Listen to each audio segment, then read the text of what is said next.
আমি এবার অনুরোধ করব সৈয়দ আবুল মকসুদকে, আমাদের সর্বশেষ বক্তা।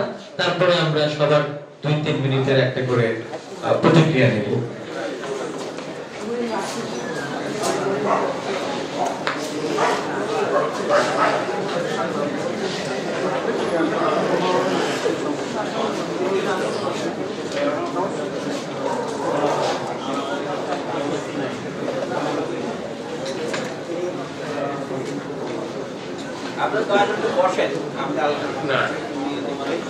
দীর্ঘ সময়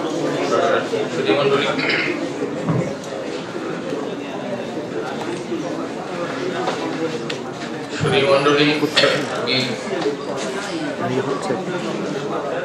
সলিমুল্লাহ খান এবং রুহুল ইসলাম কোচি উভয়কেই ধন্যবাদ জানাই। আজকের এই আলোচনা তারা আয়োজন করেছেন, এটা খুব জরুরি ছিল এবং আশা করেছিলাম যে আরো অন্যান্য জায়গা থেকেও কার্ল মার্ক্সের এই বিশদ জন্মদিন, এই উপলক্ষে একাডেমিক আলোচনার ব্যবস্থা হবে, কিন্তু সেরকম আয়োজন দেখতে না পেয়ে যখন সলিমুল্লাহ বললেন যে করছেন, আমি তাকে খুব ধন্যবাদ জানাই। আপনারা সারাদিন ব্যাপী যে আলোচনা শুনলেন, অত্যন্ত মূল্যবান সমস্ত কথা এসেছে এবং যারা বক্তা ছিলেন আজকে সারাদিন, তারা এই বিষয়ে বিশেষজ্ঞ এবং তারা তার বাইরে বাংলাদেশের একটা পরিবর্তন চান। অন্য দেশের কে কি চিন্তা করেছিলেন কবে, সেটা যদি আমরা আলোচনা করি এবং খুব মনোযোগ দিয়ে সব মানুষ, হাজার হাজার মানুষ, আমরা বাংলাদেশের 16 কোটি মানুষের মধ্যে যদি অন্তত 16 লক্ষ লোক কার্ল মার্ক্সের পুঁজি এবং তার অন্যান্য লেখা, চিন্তাধারা ইত্যাদি নিয়ে, তার জীবন নিয়ে একেবারে সারাদিন বসেও যদি আলোচনা করি আমরা 16 লক্ষ মানুষ, তাহলে কি বাংলাদেশের পরিবর্তন আসবে কিনা? এবং তাতেই বাকি লাভ। একজন আমার পূর্ববর্তী, আমাদের এই সেশনের আগের সেশনে যেটা শুনলাম, এসে শ্রোতাদের ভিতর থেকে প্রশ্ন করেছেন বা বললেন যে বাংলাদেশের যারা বামপন্থী তারা ক্যাপিটাল করেছেন কিনা। করেন নাই বলেই তিনি এরকম কথা বলেছেন যে করেন নাই। এটাতে খুব একটা মিথ্যা কথা বলেছেন, হয়তো তা না, কিন্তু এই ঘরের ভিতরে খালিকুজ্জামান সাহেব আছেন, তিনি ছিলেন, তিনি জবাবও দিয়েছেন। এখন যারা রাজনীতি করছেন বাংলাদেশে, বাম রাজনীতি, সমাজতান্ত্রিক ধারার রাজনীতি যারা করছেন, তারা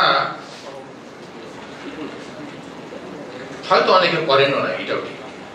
তারা কেন, সলিমুল্লাহ যেটা বললেন, ইউরোপেরও অনেকে যে ঠিক মতন এই বই একেবারে আগাগোড়া করেছে, এটা মনে করার কোনো কারণ নাই। আর একটা বইয়ের একেবারে আগাগোড়া, এখন ভালো মুসলমান হতে গেলে কোরআনের এই মাথা থেকে ওই মাথা পর্যন্ত মুখস্থ করতে হবে, পড়তে হবে। সেটাই যদি হতো যে সবচেয়ে ভালো মুসলমান হলো সেই যে কোরআনের এই মাথা থেকে ওই মাথা পর্যন্ত পড়ে হাফেজ হয়েছে, তাহলে তো বাংলাদেশে হাজার হাজার হাফেজ আছে। সারা উপমহাদেশে সেরকমের ভালো মুসলমানের এবং শ্রেষ্ঠ মুসলমানের অভাব নাই, সেটার প্রয়োজন হয় না। আজকে যে বিষয় নিয়ে আজকে এই সেশনে আলোচনা হওয়ার বিষয় ছিল পুঁজি, মার্ক্সের তার সবচেয়ে বিখ্যাত বই এবং পৃথিবীতে সবচেয়ে বিখ্যাত বই। আমার যদি অভিজ্ঞতার কথা বলি, তাহলে এই বইটি আমি দেখেছি 1962 সালে। এই বইটি দেখেছি, আমরা আজিমপুরে থাকতাম, লালবাগে, শেখ সাহেব বাজারে। আমাদের বাসার সামনে বাসায় থাকতেন রাশেদ খান মেননের স্ত্রী, তার শ্বশুর, তখনও তিনি মিসেস রাশেদ খান হন নাই। তো রাশেদ খান মেননের শ্বশুরের বাড়ির এক আত্মীয়, তিনি খুলনায় থাকতেন, তিনি বাম রাজনীতির সঙ্গে যুক্ত ছিলেন, কমিউনিস্ট পার্টির সঙ্গে। লাল ভাই বলতাম আমরা তাকে। উনি দেখতাম যে এরকম কমিউনিস্ট পার্টি করেন, সেটা জানতাম। আর রাশেদ খান মেনন বিখ্যাত ছাত্র নেতা তখন 62 পিছনের। ওই লাল ভাই আমাদের তখন পুরনো বিল্ডিং গুলো তো ওই রকমের, একেবারে ছোট রাস্তার গলি, তো বড় না, ছোট গলি, এই মুখ বলে একদমই কথা বলা যায় এই বাড়ি থেকে। ওই লাল ভাই দেখি একদিন ওই দাস ক্যাপিটাল, যেটা সেই ইংরেজিতে, সেটা দেখি যে উনি করছেন। তা বললো যে এরকম বাম রাজনীতি করতে হলে এই বইটা পড়তে হবে, পড়তে হবে। এটা তো তখন আমরা ছাত্র, 20 বছরের কম বয়স। ঠিক আছে, আপনি একটু আমাদের করিডোরে একটু বোঝান। তাই তো উনি পড়ে পড়ে মাঝে মাঝে দু এক জায়গায় পড়ে জিনিসটাকে বোঝানোর চেষ্টা করতে। আমি তার কাছে ঋণী যে তিনি অন্তত এই কাজটা আমাদের মতন তরুণ যারা কলেজ বিশ্ববিদ্যালয়ের ছাত্রদের মধ্যে। তার কিছুদিন পরে আজাদ পত্রিকার বার্তা সম্পাদক ছিলেন এম আনিসুজ্জামান, তার বাবা সাংবাদিক ছিলেন, কাজী নজরুল ইসলামের ছিলেন। সেইখানে আজাদের চাকরি করতেন, কিন্তু আসলে তিনি একজন বাম চিন্তাবিদ ছিলেন। এম আনিসুজ্জামান পরে বাংলাদেশ সংবাদ সংস্থার এডিটর হয়েছিলেন এবং আরো অনেকগুলি পত্রিকার হয়েছিলেন, খুব নাম করা সাংবাদিক ছিলেন। তিনি একটা পাট চক্রের মতন করেছিলেন শেখসার বাজারে। সেই পাট চক্রে বামরা, বাম ভাবাপন্ন যারা আমাদের মতন, তাদেরকে তিনি বলতেন যে প্রত্যেক রোববার 10টার সময়, 10টা থেকে আর বেলায় 1টা পর্যন্ত এইগুলি পড়ে আমাদেরকে। সেই সময় সেই 60-এর দশকের কথাটা আমি বলছি, প্রায় কত বছর হয়ে গেছে, 62-63 থেকে এই পর্যন্ত বহু বছর, 50 বছর। আজকে এই ঘরের ভিতরে আপনাদের যারা দেখছি তাদের সবার বয়সী, অনেকের বয়সী 30 বছরের কম, কিন্তু এই যে আগ্রহ নিয়ে সকাল থেকে এই পর্যন্ত বসে আছেন এবং এই দীর্ঘ সময় বক্তৃতা শুনছেন, এতে আমার কাছে খুব একটা ইতিবাচক মনে হচ্ছে আমার কাছে জিনিসটি, যে আমাদের তরুণ সমাজ, আমাদের ওই সময় কিন্তু এত তরুণদের জড়ো করা খুব কঠিন ছিল। সেই সময় 60-এর দশকের শুরুতে, সেই সময় সেই ঘরের ভিতরে আমরা কয়েকজন বসতাম, আমাদের সাথে আলোচনা উনি করতেন, আমরা শুনতাম। এখন বাংলাদেশে মার্ক্সবাদ শব্দটি খুব প্রাসঙ্গিক এবং খুব উপযুক্ত এবং সবচেয়ে ভালো শব্দ আমি মনে করি মার্ক্সবাদ। মার্ক্সবাদ মানে যে বাংলায় আমরা লিখি সেইটাই না, মার্ক্স হাইফেন বাদ, মানে বার্ষিকবাদ। এটি আপনারা যে প্রশ্ন করেছিলেন তখন সেটা করবে। তার কারণ এই মার্ক্সকে নিয়ে তো এই আজকে তার জন্মদিনে আলোচনা করতে হবে এটা তো কথা না, এটা নিয়ে বামদের তাত্ত্বিক আলোচনা হবে এবং এটাতে কি পরিমাণ হয়েছে 60-এর দশকে, স্বাধীনতার পরে, স্বাধীনতার সময়।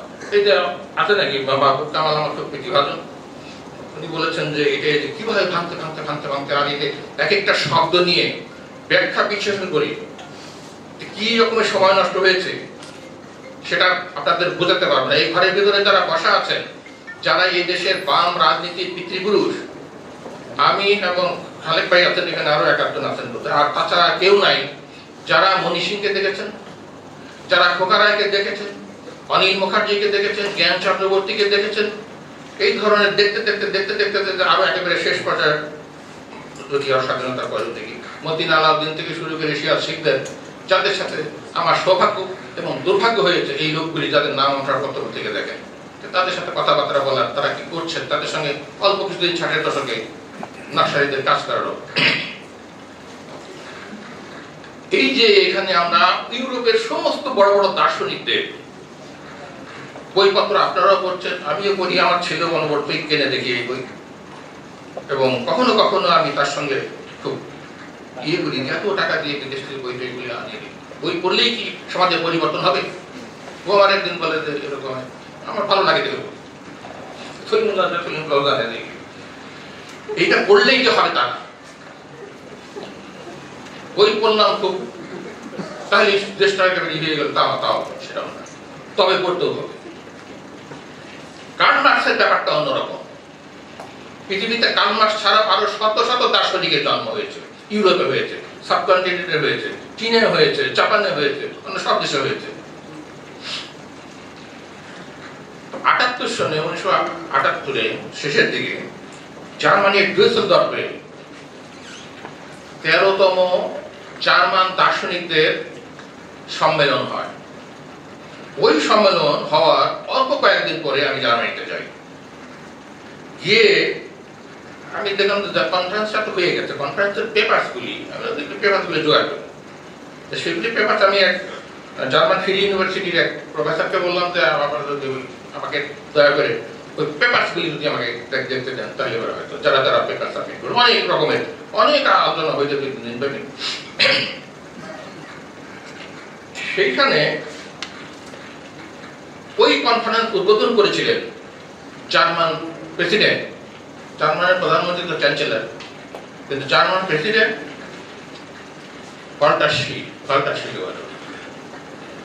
উনি ওই কনফারেন্স, সাধারণত ওরা কিন্তু এই সরকার প্রধান, রাষ্ট্রপ্রধান এদেরকে এইসব ব্যাপারে ডাকে না, কিন্তু ওইবার ওনাকেই ডাকা হয়েছিল। তো ওনার একটা সিনিয়র ফিলোসফার সাধারণত করার কথা। ওইখানে বক্তৃতা গিয়ে ওনার বক্তৃতাটা আছে, আমার কাছে বললাম বাড়িতে গিয়ে আমি দেখাবো। সেই ইয়েতে উদ্বোধন করতে গিয়ে সেই কনফারেন্স জার্মান ফিলোসফারদের, সেইখানে জার্মান প্রেসিডেন্ট তার বক্তৃতার শুরুতেই যে কথাটা বলেছিলেন, এটা দেখে আমি একটু হলাম, একটু সতর্কতা খেলাম যে হঠাৎ এই কথাটা, উনি আরো অনেক কথা আছে তার দেশে এত ফিলোসফার যে কান্টকে নিয়ে বলতে পারতেন, অন্যের ব্যাপারে বলতে পারতেন, হেগেলকে আছে, অনেক আছে, শোপেনহাওয়ার আছে, নিটশে সবাই আছে। সেখানে তিনি বলছেন, আমি তার কথাটা আমার যে ইংরেজি ভাষণটা দিয়েছে, জার্মানিতে সবকিছু হয়েছে, কিন্তু সঙ্গে সঙ্গে কিছু কিছু বক্তৃতা ইংরেজি অনুবাদ হয়েছিল, সেই তাদের মানে সেই অনুবাদে তিনি বলছেন, I can tell you that during my 30 years in life I have encountered Karl Marx in one way or another, practically every day. German প্রেসিডেন্টের 30 বছরের রাজনৈতিক জীবনে তিনি বলছেন যে প্রত্যেক দিন আমি রাজনীতি করতে এসে প্রত্যেক দিন এই পুঁজিবাদী জার্মানিতে কার্ল মার্কসকে মোকাবেলা করতে হয়েছে।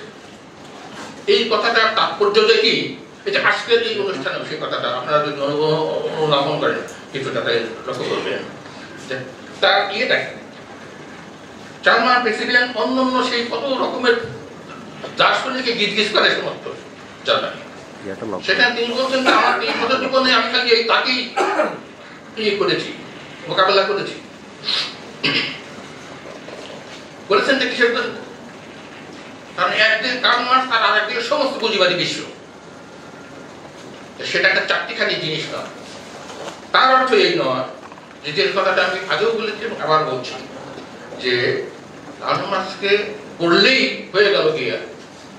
আপনাদের যারা এখানে ঘরের ভিতরে আছেন তারা সমাজ বদলাতে চান, সমাজ বদলাতে চান, এই কথাটা কার্ল মার্কস আগে বলেছে। অন্যান্য ফিলোসফাররা জীবন ও জগতের ব্যাখ্যা করেছে।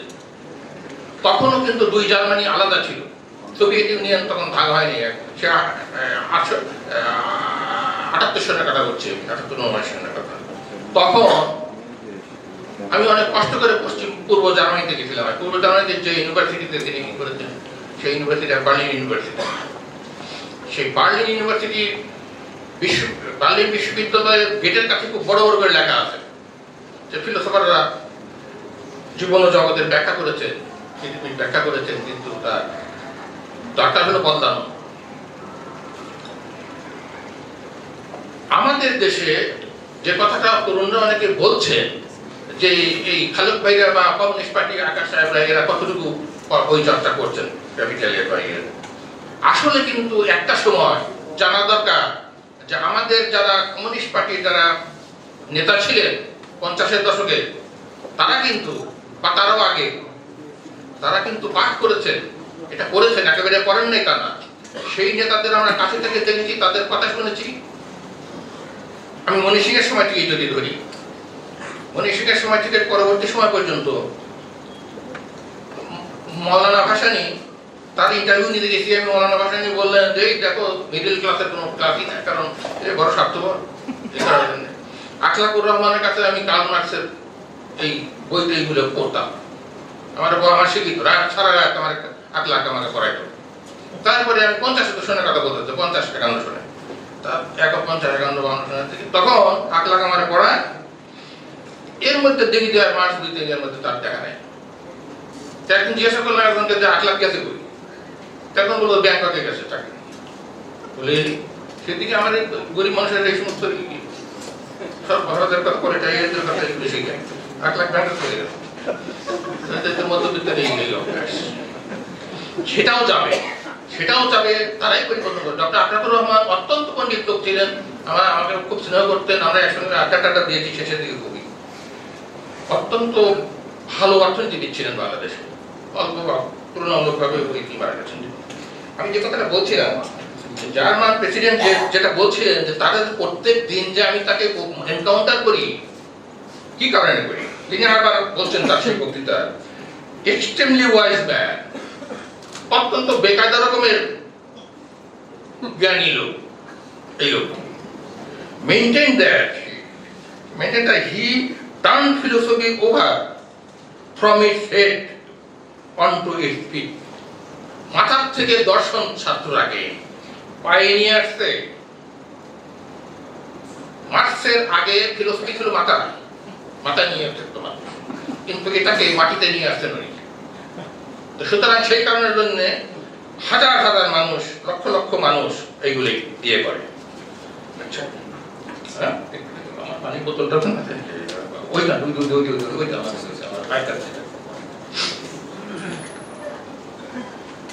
সারা বিশ্বে তার যে এই একটি লোক, একটি দার্শনিক, এত বেশি তার প্রভাব সারা পৃথিবীতে, এটার কারণটাও জার্মান প্রেসিডেন্ট ওয়াল্টার স্টিট বলছেন, প্রশ্ন করছেন উনি বলছেন, আমি বাংলায় বললে আমি আবার কিসের মধ্যে কি বলি, আমি সেই জন্য আবার বেশি পানি নিয়ে বলতে পারি, সেই জন্য আমি তার ইয়ে করছি, কারণ এটি আমাদের অভ্যাস। তার কাজে আমি কি বলি না বলি সেটা ওনাকেই কোট করি আমি। What was it that gave Marx this universal influence?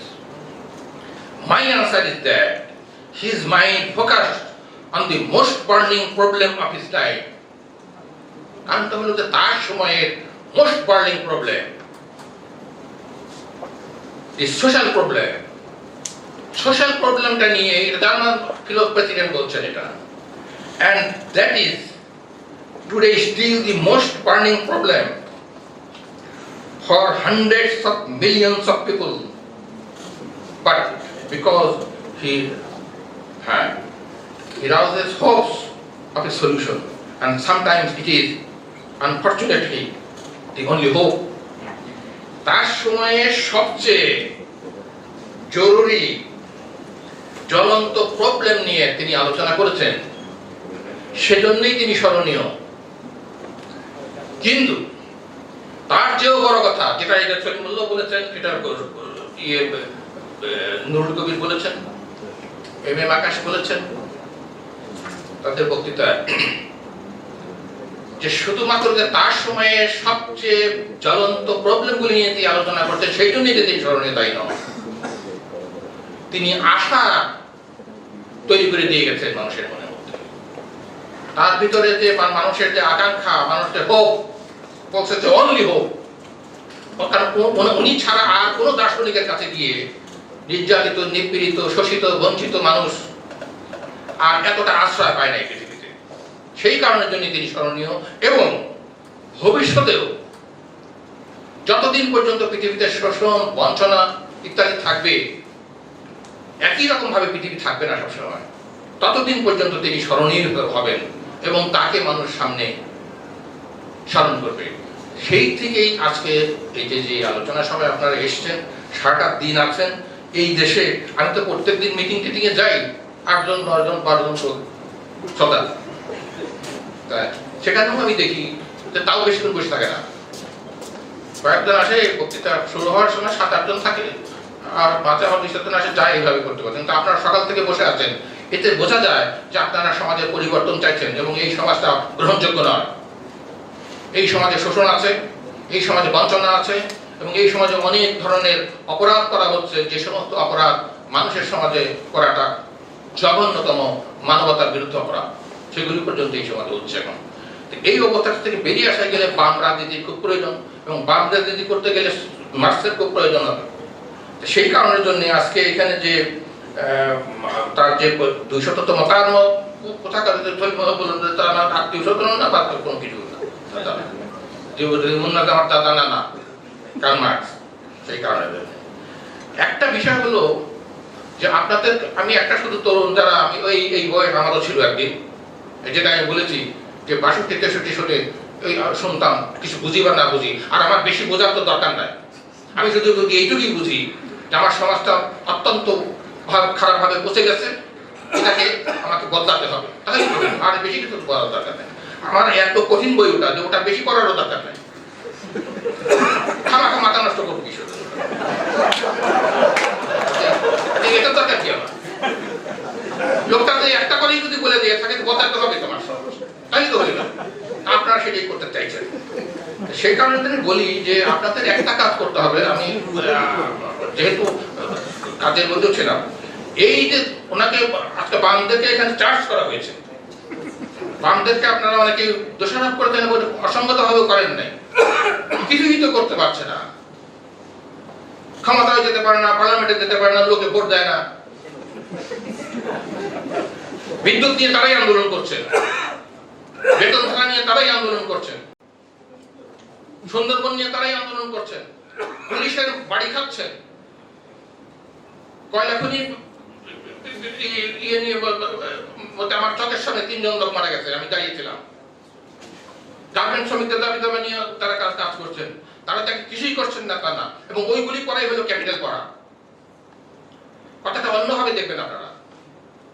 আমি তো শুরুতে যে কথাটা বলেছি যে কার্ল মার্কসের এই বইটি যদি আমাদের 16 লক্ষ লোক প্রত্যেক দিন পড়ে, কিছুই হবে না সমাজে, একেবারে কিছুই হবে না। কোরআন শরীফ তো পড়ছে প্রত্যেক দিন মানুষ, তার জন্য একেবারে অত্যন্ত ভালো মুসলমান হয়ে গেছে। আমাদের যেটা এখন করতে হবে, যে অন্য অনেক কাজ করেছেন, আপনাদের এই দেশের ইতিহাসটা করতে হবে। কার্ল মার্কস পৃথিবীর ইতিহাস নিয়ে কি করেছিল না করেছিল তার চেয়ে বেশি দরকার যে আপনার বাঙালি জাতির ইতিহাসটা করতে হবে। এই দেশের যে কৃষক সমাজ শত শত বছর যাবত তারা শোষিত, বঞ্চিত, বাঙালি মুসলমান আরো বেশি নেতৃত্বহীনতার কারণে আজকে কার্ল মার্কসের আপনারা আলোচনা করছি। আমরা শুধু যদি কার্ল মার্কসকে আলোচনা করি তাহলে হবে না, মুজাফফর আহমদকেও আলোচনা করতে হবে, কমরেড মুজাফফর, তার জীবন, তার কর্ম, ভারতের কমিউনিস্ট পার্টির ইতিহাস, সেটা করতে হবে। শুধু কার্ল মার্কসের দাস ক্যাপিটাল করলে হবে না, ভারতের কমিউনিস্ট পার্টি এবং আমার জীবন মার্কসের মুজাফফরের মধ্যে সেটা করা দরকার। মৌলানা ভাসানীর জীবনী পড়তে হবে। এই দেশে মনীষী কি করেছেন সেটা জানতে হবে। না চলে কিভাবে হয়েছিল সেগুলি আমাদের জানতে হবে। শ্রমিক আন্দোলন কিভাবে হয়েছিল সেগুলি জানতে হবে। মুক্তিযুদ্ধের সময় বামরা, মার্ক্সবাদীরা কি করেছেন সেগুলি আমাদের জানতে হবে। এই যে খালেক ভাইদের যে বসা আছেন এখানে, তার অফিস থেকে তাদের যে বইপত্র পুস্তিকাগুলো বেরিয়েছে, সেই পুস্তিকাগুলো যদি আপনারা পড়েন, অত্যন্ত গুরুত্বপূর্ণ বই সেগুলি। আমি তো বলি এগুলি, আমার এই বয়সে আমার নানান রকমের কাজ আছে, অকাজও আছে অনেক, ধামাকা ঘুরে বেড়াই এমন আছে। তার ভিতরেও তো আমি অন্তত সমস্ত পলিটিক্যাল বাম রাজনৈতিক দলগুলোর যে প্যাম্পলেট, বুকলেট এগুলি করছি, এগুলি পড়ে দেখি তো আমি যে তাদের ভিতরে তারা চেষ্টা করছেন, কিন্তু অবস্থাটাকে ওই বদলানোর তো চাকরিখানি জিনিস নয়। এইখানে আমাদের যেটা করতে হবে, এই আজকের এই আলোচনাটা অত্যন্ত গুরুত্বপূর্ণ। সলিমুল্লাহকে আমি ধন্যবাদ জানাই, খুবই মহাকাজের লোক, এবং আপনারও সঙ্গে আছেন। এটা হলো যে আমাদের ইয়ে করতে হবে, আমাদের এই মার্ক্সবাদী চিন্তাধারায় তারা বিশ্বাস করতে, তাদের অবদান অনেক। আমাদের সংবিধানে 4টি যে মূল নীতি আছে, এই মূল নীতির ভিতরে সমাজতন্ত্রের কথাটা, সমাজতন্ত্রের লেশ মাত্র বাংলাদেশে নাই, আগেও ছিল না, এখনো নাই। কিন্তু এই শব্দটা যে আছে এটাও কিন্তু খুব কম কথা না। এই শব্দটা এসেছে মার্ক্সবাদীদের কারণে। আওয়ামী লীগের তো 60-এর দশকের শ্রমিক সংগঠন ছিল না, তারপরে আপনার কৃষক সংগঠন ছিল না। এগুলি মৌলানা ভাসানী দুইটা ধারায় যখন পাকিস্তানি উপনিবেশবাদ বিরোধী আন্দোলন যেটা হয়, সেই আন্দোলনের সময় যে আমাদের মার্ক্সবাদীদের যে অবদান, সেটা তো অবিস্মরণীয় অবদান। আপনারা ইতিহাস ঘেটে দেখবেন যে ধীরে ধীরে 47 সনের পর থেকে তারা কিভাবে জাতীয়তাবাদী আন্দোলন এবং সমাজতান্ত্রিক আন্দোলন দুটোকে একসঙ্গে একটা একই গঙ্গা যমুনার মোহনা যে তারা করে নিয়ে এসে একটাতে করেছেন, একটা জায়গায় একাত্তরে নিয়ে এসে জায়গা করতে পেরেছেন। সেটা খুব ছোটখাটো জিনিস নয়। তো সেই জিনিসগুলি আমাদেরকে করতে হবে, পর্যালোচনা করতে হবে, এবং এটা একটা উপলক্ষ মাত্র। মার্ক্সের জন্মদিন এটা আমরা পালন করছি, এটা তো ভালো কথা, এটা অন্য দেশে হবে, সারা পৃথিবীতে হবে, কিন্তু এটা একটা উপলক্ষ মাত্র। এই উপলক্ষে আমরা অনেক ধরনের কথা শুনলাম, অনেক ধরনের করলাম, এবং এই জিনিসগুলি আমাদেরকে, এই চেতনাটা, কত রকমের চেতনায় ভরে গেছে বাংলাদেশ, কিন্তু আমাদের এই যে সমাজ বদলানের চেতনাটা, এটাকেই তো ধরে রাখতে হবে, এবং এটাকেই তরুণরা আপনারাই পারেন। একটা সময় আমরা ব্যর্থ হয়েছি, খালেদ ভাই ব্যর্থ হয়েছে, আর ব্যর্থ হলো কিন্তু আসল।